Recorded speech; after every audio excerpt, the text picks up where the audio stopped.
Hello students, आपका स्वागत है हमारे YouTube channel WTS Way to Success पर। सो बच्चों, आज हम करेंगे Gauss law from electric flux. So start करने से पहले चैनल को सब्सक्राइब करें और बेल आइकन को प्रेस करें। सो बच्चों, गॉस लॉ स्टार्ट करने से पहले हम कुछ इसकी की टर्म्स हैं एरिया वेक्टर और इलेक्ट्रिक फ्लक्स के बारे में जानते हैं। So first is area vector. Area vector, आज तक हमने क्या पढ़ा? एरिया क्या हमारे पास एक स्केलर क्वांटिटी है। हमने क्या पढ़ा था? Area is a scalar quantity, but in some cases it is convenient to treat as a vector. कि कहीं कहीं पे हमें इसको एज अ वेक्टर यूज करना हमारे लिए कन्वीनियंट है। तो हम एक एग्जांपल से समझ लेते हैं। Suppose we have an parallelogram, कि हमारी एक पैरेललोग्राम है हैविंग इट्स बेस बी। इसका बेस क्या है बच्चों? बी है and width is W. So जो पैरेललोग्राम का एरिया आता है, एरिया को हम रिप्रेजेंट करते हैं एस से। एरिया हमारे पास क्या बनता है? Base into height. बट अब हमारी जो हाइट आएगी वो हाइट क्या होगी? This one, this is height. और हम बात करते हैं कि जो हमारी विड्थ है, this is inclined at angle theta. तो थीटा एंगल पे क्या है? इंक्लाइंड है। तो अगर हम यहाँ ट्रिग्नोमेट्रिक रेशियो का यूज करें, हमें क्या निकालना है? यहाँ परपेंडिकुलर निकालना है। हाइपोटेन्यूज हमारी क्या है? विड्थ है। तो हम हाइपोटेन्यूज का यूज करके परपेंडिकुलर निकालेंगे तो हम साइन का यूज कर देते हैं बच्चों। Sine theta is equal to perpendicular upon hypotenuse. तो परपेंडिकुलर हमारा क्या बनेगा? W sine theta. तो हमारी हाइट क्या बन जाएगी यहाँ? W sine theta. So hence area, हमारा एरिया क्या बनेगा? Base into height. तो area will equal to be W sine theta. Means magnitude हमारे पास क्या है एरिया का? B W sine theta. और हमने क्लास प्लस में पढ़ा था बच्चों कि दो वेक्टर्स का क्रॉस प्रोडक्ट क्या होता है? वेक्टर प्रोडक्ट क्या होता है? आपने पढ़ा था vector A cross vector B. उन दोनों क्रॉस प्रोडक्ट आपका वेक्टर प्रोडक्ट वो क्या आता था? A B sine theta. तो here B W sine theta means ये बेस आपका एक वेक्टर है, एक क्वांटिटी है, एक विड्थ आपकी वेक्टर क्वांटिटी है कि दोनों वेक्टर्स का साइन। ठीक, तो आप यहाँ क्या बनेगा? Vector B cross vector W. That means आपका एरिया इज इक्वल टू क्या बन गया? Vector B cross vector W. आपका area is equal to vector product of base and width. तो hence this is area is a vector quantity. क्योंकि आप लोग जानते हो कि जब हम दो वेक्टर्स का क्रॉस प्रोडक्ट करते हैं तो जो उनका रिजल्टेंट आता है वो हमेशा क्या आता है? Always a vector quantity. तो वेक्टर्स का क्रॉस प्रोडक्ट हमेशा क्या होता है? वेक्टर क्वांटिटी होता है। और जो दोनों का रिजल्टेंट आता है, आपने पढ़ा था कि vector I cross vector J is equal to vector K. आपकी डायरेक्शन क्या आ जाती थी बच्चों? उसकी के डायरेक्शन में जाता था कि इन दोनों के वो क्या जाता था? परपेंडिकुलर जाता था। आपका क्लास प्लस वन में आप पढ़ के आए हो। तो यहां देखो कि जब ये दो वेक्टर्स का क्रॉस प्रोडक्ट हुआ तो जो उनका रिजल्टेंट वेक्टर आएगा वो एक वेक्टर क्वांटिटी आएगी और वो हमेशा क्या जाएगी? दोनों के 90 डिग्री पे जाएगी, दोनों के परपेंडिकुलर आउटवर्ड जाएगी। तो डेट मीन्स जो यहाँ पे एरिया वेक्टर आएगा वो जो सरफेस है, सरफेस के क्या रहेगा? परपेंडिकुलर। जैसे आपके पास एक सरफेस है, तो जो इस सरफेस का दिस इज आपकी height and this is base. या आप इसको ऐसे ले लो, this is base and this is height. तो जो इसका जो आपका वेक्टर, इसका एरिया वेक्टर आएगा वो ऐसे क्या रहेगा? This will be always perpendicular outward. कि वो नॉर्मली आउटवर्ड रहेगा, परपेंडिकुलर आएगा, इसके बाहर को आउटवर्ड रहेगा। तो आपका area this is area is a vector quantity. तो hence we can say area is a vector quantity and area vector is that vector whose magnitude is equal to the surface. जो surface है उसके equal रहेगा and direction is given by the normal to that surface area. की जो इसका surface है उसके area की नॉर्मली आउटवर्ड आपकी क्या रहेगी? वहां पे डायरेक्शन रहेगी। So this is the concept of area vector. It is convenient to use as a vector quantity in some cases. तो आपको बच्चों आई थिंक एरिया वेक्टर समझ आ गया होगा। तो एरिया वेक्टर की डायरेक्शन क्या रहती है? सरफेस के, आपका जो सरफेस के ऑलवेज परपेंडिकुलर रहती है। तो हम नेक्स्ट थोड़ी बात कर लेते हैं इलेक्ट्रिक फ्लक्स की, कि what is electrical flux. Electric flux, so electric flux आपका क्या रहता है? इसको हम रिप्रेजेंट करते हैं फाई से, it is represented by phi A. तो आपके पास ये इलेक्ट्रिक फ्लक्स है, तो इसको समझने से पहले बच्चों में एग्जांपल ले लेते हैं इलेक्ट्रिक फ्लक्स का। कि सपोज हमारे पास एक टैंक है, दिस इज अ टैंक, और हम क्या करते हैं बच्चों, इस टैंक में वाटर फिल करते हैं थ्रू अ पाइप, एक पाइप के द्वारा। तो इस टैंक में कुछ वाटर ऐड होगा, तो सपोज जो हम इसमें अमाउंट ऑफ वाटर इसमें ऐड हुआ उसको मान लेते हैं फ्लक्स फाई, कि वो आपकी क्या है, फ्लक्स है। और बच्चों जो यहां पे अमाउंट ऑफ वाटर ऐड होगा वो किस चीज पे डिपेंड करेगा, वो दो चीजों पे डिपेंड करेगा। एक तो उसकी वेलोसिटी क्या है, कि जो आपकी वेलोसिटी है, उस जो आपका लिक्विड है, जो वाटर है, उसकी वेलोसिटी क्या है उस पर डिपेंड करेगा। और सेकंड पाइप का एरिया क्या है। सो बच्चों वेलोसिटी को मान लेते हैं कि वेलोसिटी यहाँ पे क्या बन जाएगी, field intensity. This is field intensity and A is the area. तो आपकी फ्लक्स बच्चों जस्ट एक एग्जांपल लिया हमने, जो फ्लक्स है, अमाउंट है, वो किस चीज पे डिपेंड करी, जो स्पीड है उसकी, इंटेंसिटी, इलेक्ट्रिक फील्ड इंटेंसिटी, और सेकंड आपका क्या रहेगा, एरिया। कि जो आपके अगर दोनों में से किसी में भी चेंज करते हैं तो आपके फ्लक्स में चेंज आएगा। So hence electric flux is defined as the number of electric field lines, electric field lines of force crossing that area normally, कि उस एरिया से कितने number of electric field lines जाती हैं उसे हम क्या बोल देते हैं, इलेक्ट्रिक फ्लक्स बोल देते हैं। That is phi is equal to E dot S. हम यहां बच्चों ये समझाऊंगा आपको डॉट प्रोडक्ट क्यों लेते हैं, इसको आगे जाकर बताऊंगा अभी। तो हमारा फ्लक्स क्या आता है, ई इंटू एस। बट अगर बच्चों बात की जाए कि अब यहां पे एग्जांपल देखो कि जब इलेक्ट्रिक फील्ड लाइंस आपकी ऐसे हैं तो कंप्लीट एरिया के ऊपर इलेक्ट्रिक फील्ड लाइंस जा रही हैं। अगर हमारा ये एरिया थोड़ा सा घूम जाए ऐसे, जब एरिया चेंज हो जाएगा तो जो हमारी इलेक्ट्रिक फील्ड लाइंस पहले इस पॉइंट पे एरिया के साथ आई थी, बट वो जो फील्ड लाइंस है वो सीधी चले जाएंगी, मींस किसी एंगल पे टिल्ट हुआ है, तो आपकी फ्लक्स में भी चेंज आएगा। तो आपकी इलेक्ट्रिक फ्लक्स एक थर्ड चीज होती है, जो एंगल होता है उसके ऊपर भी डिपेंड करती है, inclination of surface with electric field, की सरफेस जो है आपका वो इलेक्ट्रिक फील्ड के साथ किस एंगल पे है, किस एंगल पे टिल्टेड पड़ा है, उस पे भी इलेक्ट्रिक फ्लक्स डिपेंड करती है। तो अब हमें वो देखना है कि जो हमारा एंगल है वो साइन में जाएगा या कोस में जाएगा। तो अब बच्चों ट्रिग्नोमेट्रिक देखने के लिए हम एक एग्जांपल समझो आप थोड़ा यहाँ पे।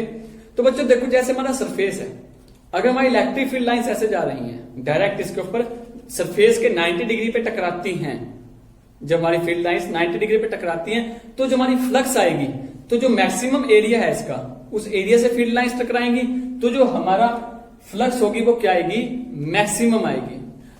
ऑन द अदर हैंड अगर ये आपका फील्ड लाइंस के पैरेलल हो जाएगा तो एरिया क्या गया बच्चों, एरिया जो था सरफेस जो था तो वो क्या होगा, उसके पैरेलल हो गया।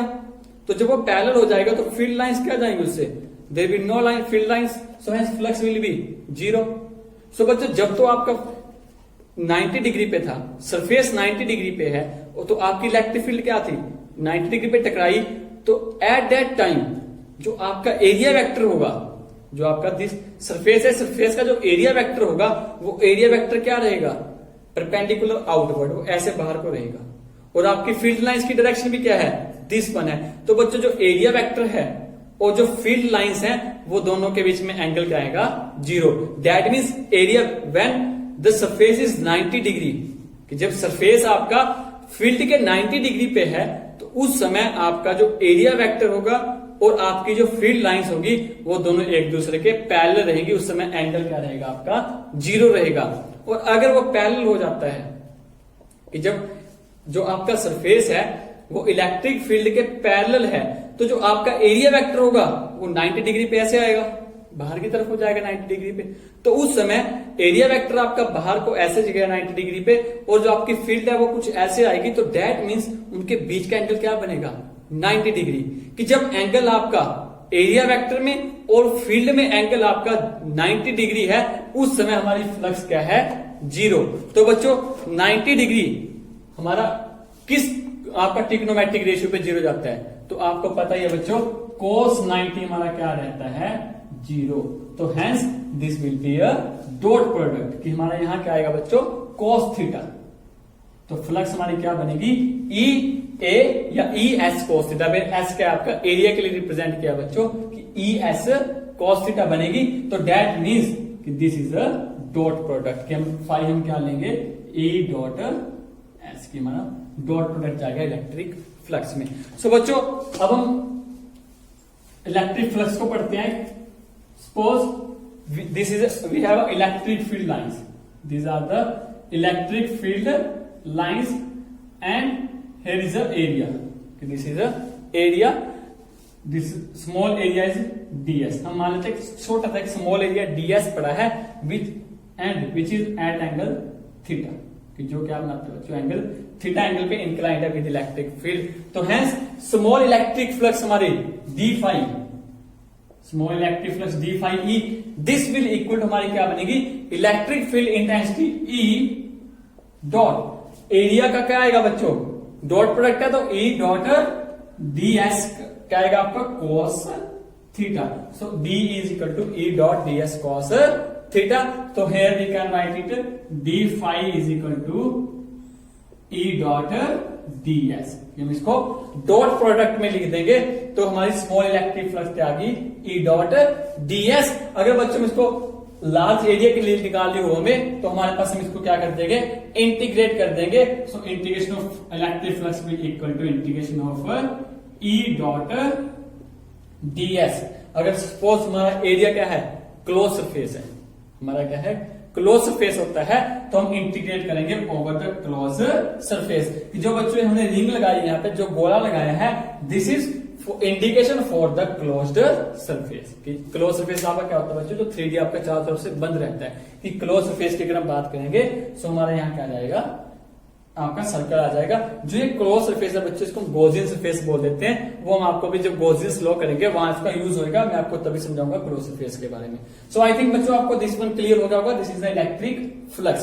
तो बच्चों इलेक्ट्रिक फ्लक्स की यूनिट क्या बन जाती है आपकी, इलेक्ट्रिक फील्ड की यूनिट क्या आती है, आपको पता है E इक्वल टू क्या होता है, F अपॉन Q, तो न्यूटन पर कूलम। और एरिया की क्या आ जाएगी बच्चों, मीटर स्क्वायर। तो आपकी इलेक्ट्रिक फ्लक्स की यूनिट क्या बनेगी, न्यूटन, एरिया की मीटर स्क्वायर, और पर कूलम की बच्चों आपका चार्ज की क्या बन जाएगी, पर कूलम। तो न्यूटन मीटर स्क्वायर पर कूलम इज द ऐसा unit of electric flux. So I think बच्चों आपको इलेक्ट्रिक फ्लक्स भी क्लियर हो गया होगा। अब हम चलते हैं गॉस लॉ पे।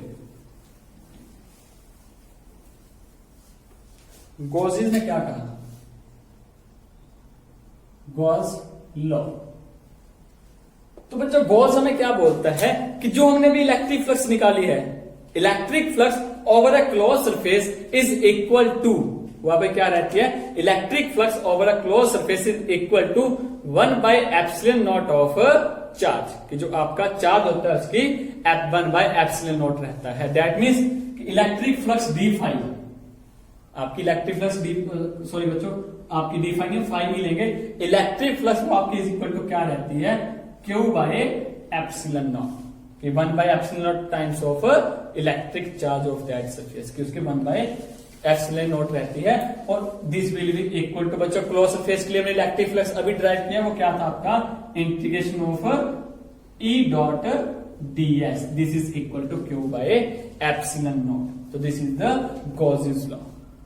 तो बच्चों और ये क्या लगता है, फॉर अ क्लोज सरफेस, जिसको हम गॉसियन सरफेस भी बोल देते हैं। तो बच्चों गॉसियन सरफेस आपका क्या रहता है कि आपका वो क्लोज सरफेस होता है जिसके हर एक पॉइंट पे जो आपकी इलेक्ट्रिक फील्ड इंटेंसिटी है उसकी वैल्यू क्या रहती है, सेम रहती है। वो हमेशा क्या रहती है बच्चों, कांस्टेंट रहती है।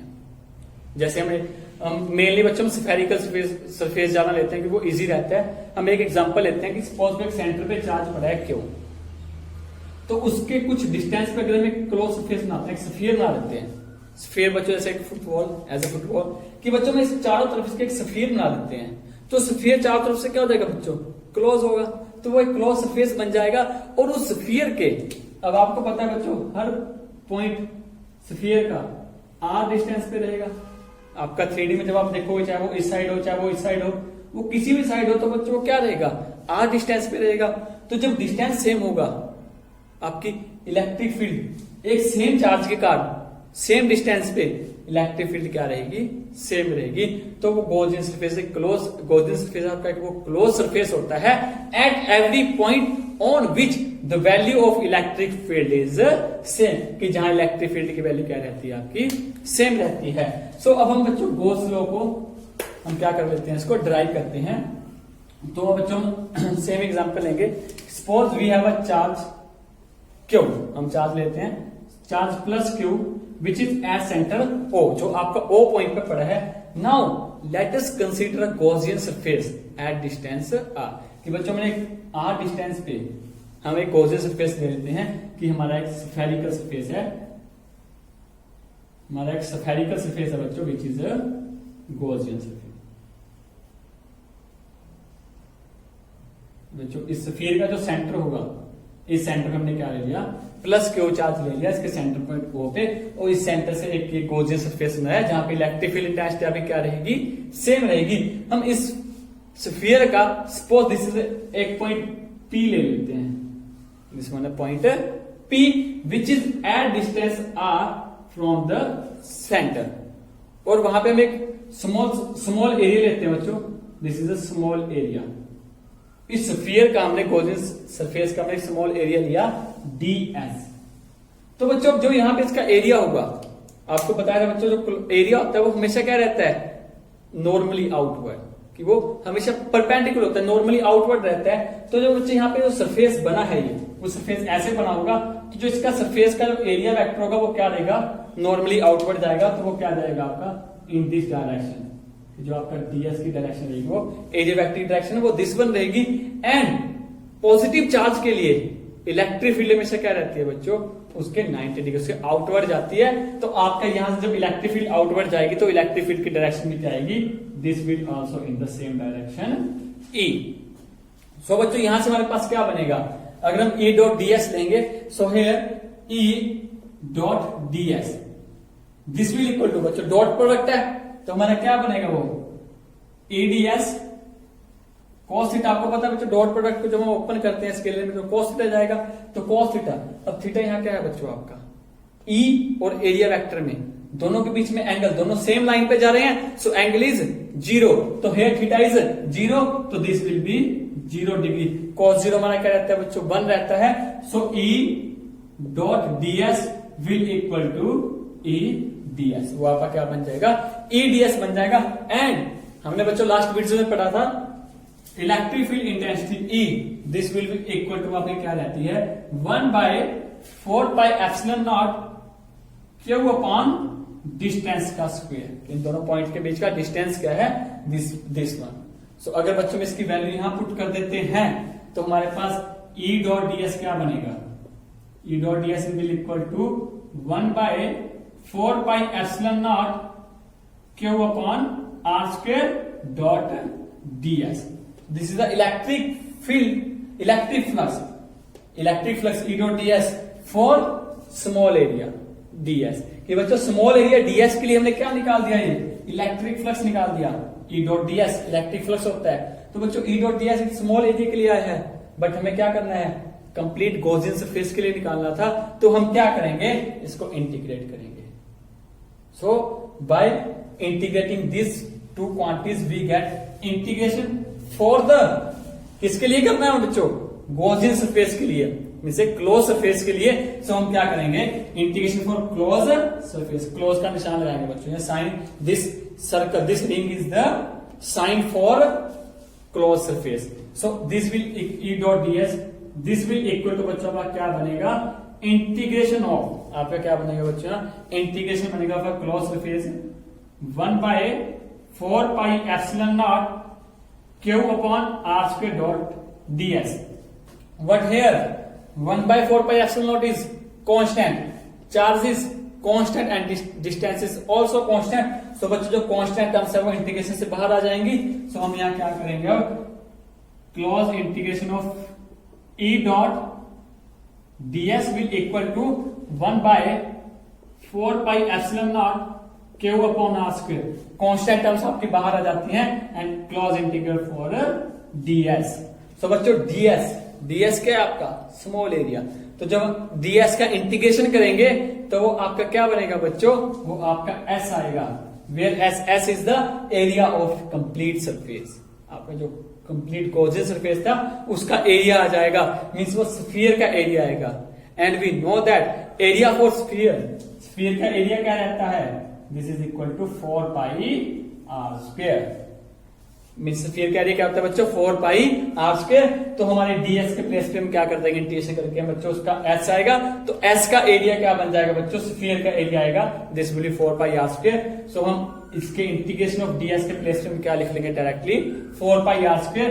So hence E dot ds will equal to 1 by 4 pi epsilon naught Q upon r square, और यहाँ क्या बनेगा बच्चों आपका 4 pi r square। So 4 pi will cancel this and r square cancel this। तो बच्चों हमारे पास यहाँ क्या बचेगा आपके पास, एक आपके पास बचा यहाँ Q और यहाँ क्या बचेगा आपका epsilon naught। So we have close integral of E dot ds will equal to Q upon, यहाँ बच्चों क्या बचा आपका epsilon naught। So which is the Gaussian theorem या Gauss's लॉ। हम इसे गॉस थ्योरम भी बोल देते हैं बच्चों, गॉस लॉ भी बोल देते हैं। This is the proof for this law. I think बच्चों आपको ये समझ आ गया होगा। अब बच्चों नेक्स्ट एक टॉपिक और कर लेते हैं यहां से, deduction of Coulomb's law by using the Gauss law. कि गॉस लॉ का यूज करके हमें क्या करना है, कूलम्स लॉ डिडक्ट करना है। आपको बच्चों क्या रहेगा, deduction of Coulomb's law, deduction of Coulomb's law by using the Gaussian theorem. कि गॉस थ्योरम को यूज करके हमें क्या करना है बच्चों, कूलम्स लॉ बनाना है। सो सेम डायग्राम लेंगे हम। Suppose we have a centre पे एक चार्ज लेंगे, we have a Gaussian surface, spherical Gaussian surface है, 4 plus charge Q which is at placed at centre. कि हमने चार्ज लिया पॉइंट O पे प्लस Q, और बच्चों एक स्फेरिकल हमने क्या लिया, यहाँ पे गॉसियन सरफेस ले लिया। So this is at point, suppose this point P which is at distance R from center. So बच्चों यहाँ पे सिमिलरली हम क्या करेंगे, we consider small area ds, और वहां पे एरिया वेक्टर पे क्या जाएगा, परपेंडिकुलर आउटवर्ड, और पॉजिटिव चार्ज की इलेक्ट्रिक फील्ड भी क्या जाएगी आपकी आउटवर्ड, दोनों सेम डायरेक्शन में जाएंगे। So applying the Gauss law, अभी क्या करेंगे, now applying the Gaussians law we get close integral for E dot ds will equal to, वहां पर क्या बनेगा, 1 by epsilon naught of charge Q by epsilon naught. So अब हम जानेंगे, देखो बच्चों दोनों के बीच में एंगल क्या है आपका, 0 है। सो दिस विल क्या बनेगा आपका, डॉट प्रोडक्ट क्या बनेगा, E ds cos theta, and theta is 0 will equal to Q by epsilon naught, and cos 0 is 1। So we get E ds is equal to Q by epsilon naught, and we know that electric field over the complete Gaussian surface is always same. कि आपकी जो electric field होती है Gaussian surface वो क्या रहती है आपकी, सेम रहती है। So hence electric field is constant. So constant term आपकी बाहर आ जाएगी। So integral for ds is equal to Q by epsilon naught. So बच्चों ds का इंटीग्रेशन करेंगे, हमारे पास क्या आएगा, सेम वे में s आएगा, where s is the area of sphere, और स्फीयर का एरिया हमारे पास क्या रहता है, 4 पाई आर स्क्वायर। सो बच्चों इसका इंटीग्रेशन हमारे पास क्या आ जाएगा, 4 pi R square. So E into 4 pi R square is equal to Q by epsilon naught. So यहां से आपकी electric field E is equal to क्या बन जाएगी, 1 बाय 4 पाई एप्सिलॉन नॉट नीचे जाएगा, तो 1 बाय 4 पाई एप्सिलॉन नॉट। इसको अरेंज करके लिख लेते हैं बच्चे, 4 पाई एप्सिलॉन नॉट, पाई सब मैंने एप्सिलॉन नॉट लिखा, और Q upon are square. So this is the electric field at point, at this point. अगर अब हम लेते हैं कि suppose there is another charge Q naught है, अगर हम एक टेस्ट चार्ज लेके आते हैं, is placed at that point, कि अगर हम इस पॉइंट पे P पॉइंट पे एक अन्य चार्ज Q नॉट रख देते हैं, सो हमारे कुछ क्या आएगी, इन दोनों के बीच में कुछ फोर्स आ जाएगी, एंड दिस फोर्स बच्चों में ऑलरेडी लास्ट वीडियो में कर चुके हैं, वो F इज इक्वल टू क्या रहेगा आपका Q naught into E into test charge आता है यहाँ पे क्यू नॉट। सो ई की वैल्यू अगर मैं आप फिल करेंगे तो हमारी force F is equal to क्या बनेगी, ई की वैल्यू पुट कर देंगे तो दिस विल बी 1/4πε0 क्यू, ये मल्टीप्लाई हो जाएगा Q naught upon are square which is the Coulomb's law. So बच्चों ये हमारा क्या होता है, कूलम्स लॉ होता है। दिस इज द इलेक्ट्रोस्टैटिक या Coulombian force between two charges, दो चार्जेस के बीच में कोलंबियन फोर्स यहाँ पे निकल गई। This is the Coulomb's law. So hence we deduce the Coulomb's law by using the Gaussian law. So I think बच्चों आपको आज का लेक्चर समझ आ गया होगा। बच्चे बोर्ड के एग्जाम के लिए बहुत इंपॉर्टेंट लेक्चर भी है, इसको अच्छे ढंग से पढ़ें और बच्चों वीडियो को अपने फ्रेंड्स के साथ शेयर करें। Stay home, stay safe. Thanks for watching this video.